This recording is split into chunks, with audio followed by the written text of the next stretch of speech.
कि आप अवतार क्यों लेते हैं। शृण्वन्ति गायन्ति गृह्णन्त्यभीक्ष्णसः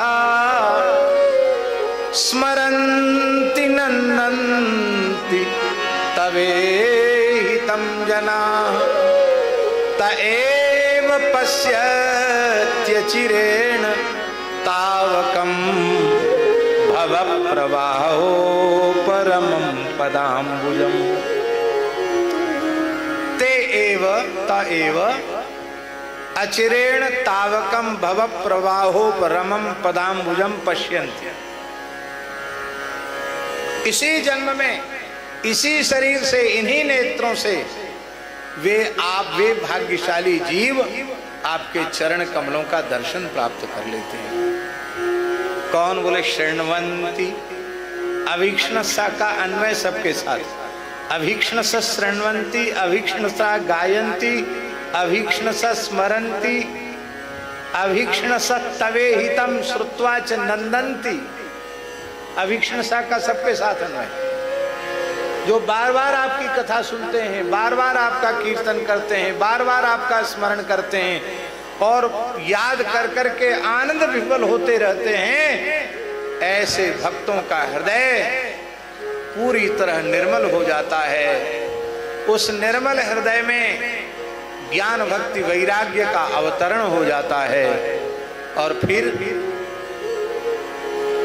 आपके चरण उन भक्तों के हृदय में आकर प्रकट हो जाते हैं, आपकी प्राप्ति कर लेते हैं।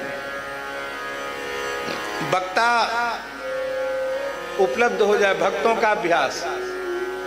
भक्तरि सति शृण्वन्ति और श्रोतरि सति गायन्ति और उभया भावे सति गृह्णन्ति।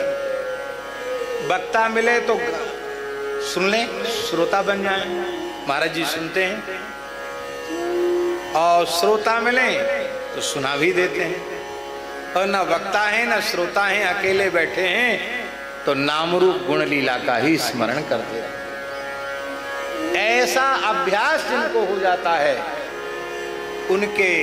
उनको आपके चरण कमलों की प्राप्ति हो जाती है। अब एक और विशेष बात जो हम कहना चाहते वो कह के पूरी कर देते। हम लोग, हमारे जैसे लोग, हम लोग नहीं, हमारे जैसे लोग जिनके देहाध्यास की अभी निवृत्ति नहीं हुई है, स्वरूप में पूरी तरह स्थिति नहीं हुई है, शरीर संसार से भोगों से जैसा मन हटना चाहिए, वैराग्य होना चाहिए, वैराग्य नहीं हुआ है, ऐसे लोगों के देहेंद्रियादि प्राकृत रूप रसगंध शब्द स्पर्श को अनुभव करते हैं,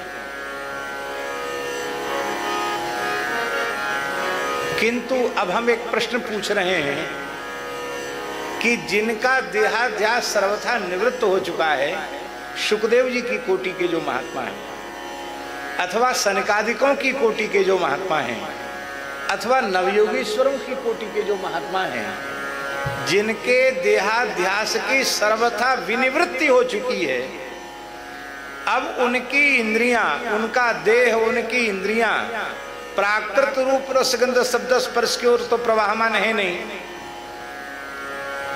पारलौकिक रूप रसगंध शब्द स्पर्श भी उनको अपनी ओर आकर्षण नहीं कर सकता।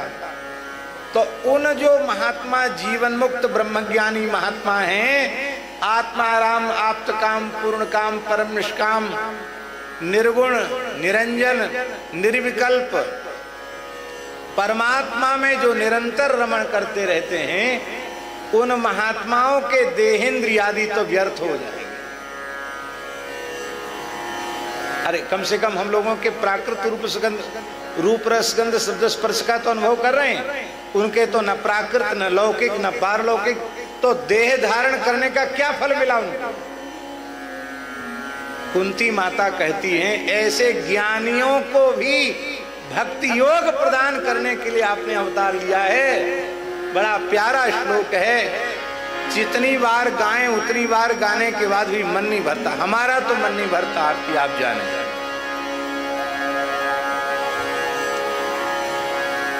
आहा। तथा परमहंसानां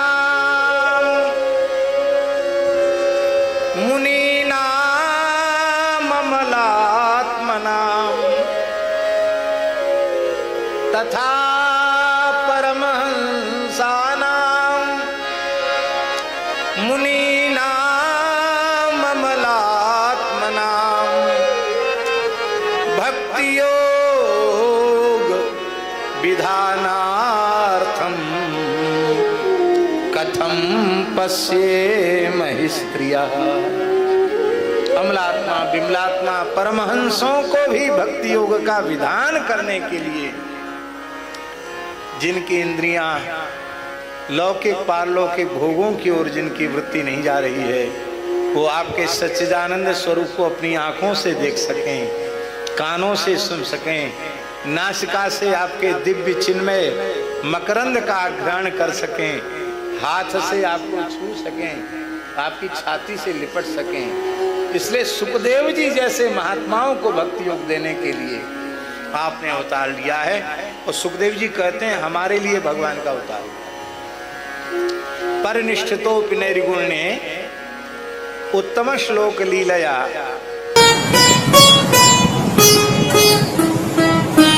श्री सीताराम प्रतिदिन सत्संग एवं दर्शन के लिए श्री महाराज जी के ऑफिशियल चैनल को जरूर सब्सक्राइब करें।